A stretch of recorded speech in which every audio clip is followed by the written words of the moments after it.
Good morning, students. In our last lecture, we discussed the determination of foreign exchange rate and source of demand, source of supply. And then after we discussed how the demand for foreign exchange will affect to the foreign exchange rate and how the change in supply of foreign exchange will affect to the exchange rate. Today, we discuss two more topics. The first is foreign exchange market.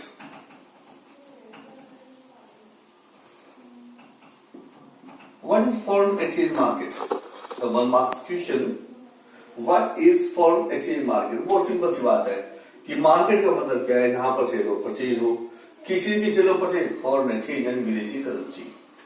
इसका मतलब foreign exchange market is that market where we sell and purchase foreign exchange. कि जहां पर भी foreign exchange के seller, foreign exchange के buyer एक दूसरे के कांटेक्ट में आते हैं और फॉरेन एक्सचेंज की डीलिंग करते हैं, उनको बाइंग और सेलिंग करते हैं, उसको हम फॉरेन एक्सचेंज मार्केट बोलते हैं. This foreign exchange market is of two type. Spot market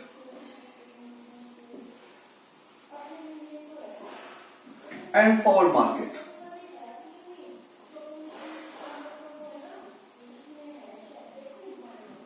इसी को हम फ्यूचर मार्केट भी बोलते हैं. Future market. स्पॉट मार्केट क्या है?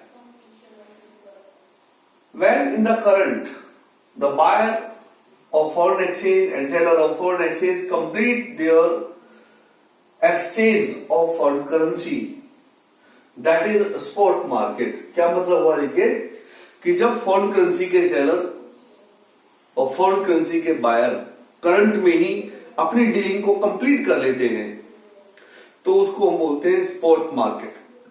मैं आपको देसी तरीके से आपको समझाने की कोशिश करता हूं मार्केट के हिसाब से कि जब हम मार्केट में गए, हमने पूछा भैया दूध क्या भाव दिया है, मिल्क क्या रेट है. उसने कहा जी 50 रुपी लीटर. हमने कहा भैया 2 लीटर दे दीजिए. उसने हमें 2 लीटर दे दिया, हमने उसको 100 रुपए पेमेंट कर दिए. इसको हम क्या बोलेंगे? Transaction completed. ये क्या है? स्पॉट मार्केट है. आइए फॉरवर्ड मार्केट, उसी एग्जांपल से हम समझते हैं. हम गए बाजार में, हमने पूछा भैया दूध क्या भाव दिया है. हमें आज से 10 दिन बाद, आज से 20 दिन बाद उस फला डेट को 50 लीटर दूध चाहिए. उसने कहा साहब उस डेट को आप दूध लेंगे, 50 लीटर दूध लेंगे, आपको 45 रुपए के हिसाब से लगेगा या 50 रुपए के हिसाब से लगेगा या 48 रुपए के हिसाब से लगेगा. 45, 48 और 50 रुपए उसने रेट, कोई भी रेट एक बता दिया, मान लीजिए 45 बता दिया. हमने क्या किया? अपना एग्रीमेंट बुक कर दिया. अभी बुक किया है, एग्रीमेंट बुक हुआ है, ट्रांजेक्शन कंप्लीट नहीं हुई. इसका मतलब दूध वाले ने मुझे दूध नहीं दिया और मैंने उसको पेमेंट नहीं दी. सिर्फ एक सौदा हुआ है, एक ट्रेड हुआ है कि हाँ मुझे ये ट्रांजेक्शन करनी है. That is forward market. इसको हम फ्यूचर मार्केट, फॉरवर्ड मार्केट भी बोलते हैं कि आने वाले समय के लिए जो सौदे किए जाएंगे, ट्रांजेक्शन किए जाएंगे, उसको हम फ्यूचर मार्केट या फॉरवर्ड मार्केट बोलते हैं. स्पॉट मार्केट क्या है? देखिए अब जब मीनिंग हमने कहा spot market, the market where the transaction is completed in the current between the buyer and seller of foreign exchange. Forward market क्या है? This is the market where the buyer and seller make agreement for the future date, that on that particular date we will buy some foreign currency and we want to sell some foreign currency on the particular future date of future agreement. That is forward market. What is the nature of spot market? It's a derivative in nature. It's a daily market. ये daily market है, रोज का बाजार है. Forward market ये daily market नहीं है. This is not a daily market. इसकी requirement क्या, ऑब्जेक्टिव क्या है? Daily requirement. Daily requirement is the objective of this market. buyer want to buy something, seller want to sell something for today's requirement. That is daily requirement of spot market. Forward market क्या है? इसके दो basic motive हैं. First, take benefit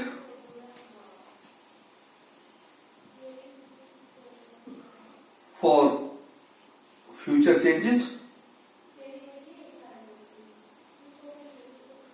and save ourselves for future lives.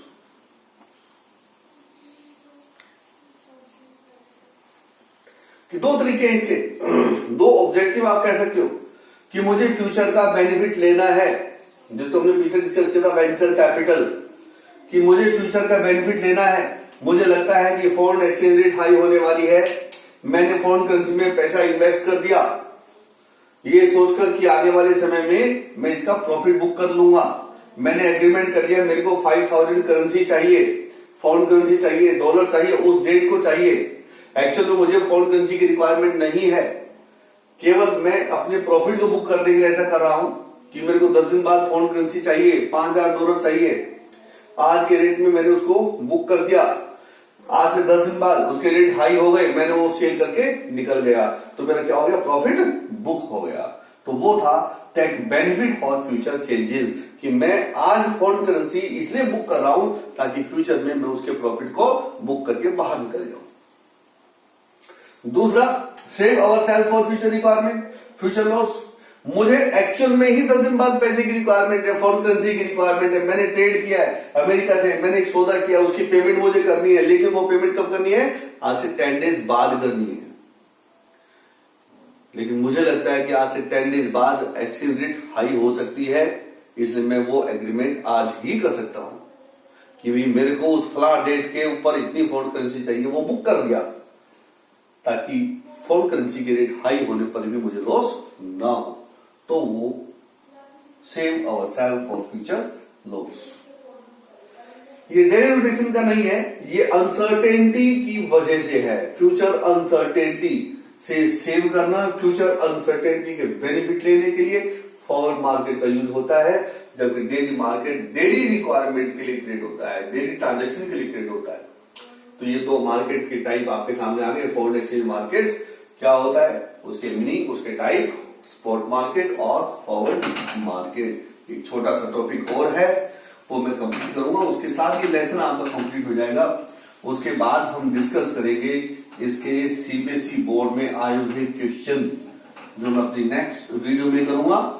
और उन questions के solution के लिए जो नए यूजर हैं वो जब तक अभी उन्होंने सब्सक्राइब नहीं किया है तो वो सब्सक्राइब जरूर कर ले, बेल आइकन को दबाएं, लाइक करें, ताकि जब नेक्स्ट वीडियो आए तो उसको मिल जाए। जरूर करें सब्सक्राइब, क्योंकि ऐसा करने से आपको रेगुलर वीडियो मिलती रहेंगी। आइए, हम फॉरेन एक्सचेंज मार्केट का एक पार्ट है जिसको बोलते हैं मैनेज फ्लोटिंग, मैनेज फ्लोटिंग, और उसी का पार्ट है dirty floating.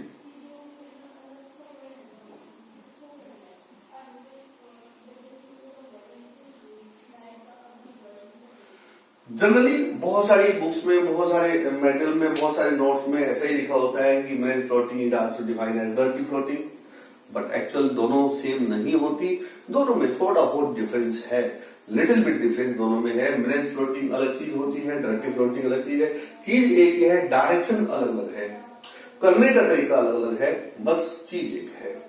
Manage floating, dirty floating क्या चीज समझिए।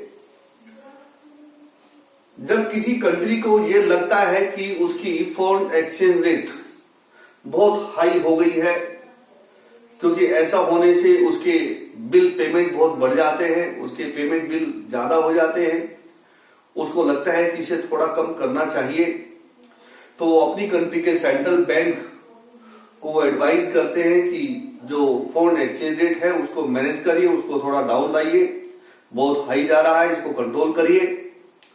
सेंट्रल बैंक अपने ऑफिशियल रिजर्व का यूज करते हुए उस फॉरेन एक्सचेंज रेट को कंट्रोल करने की कोशिश करता है। अब वो कोशिश करता है, यहां तक तो बात दोनों में सेम ही है।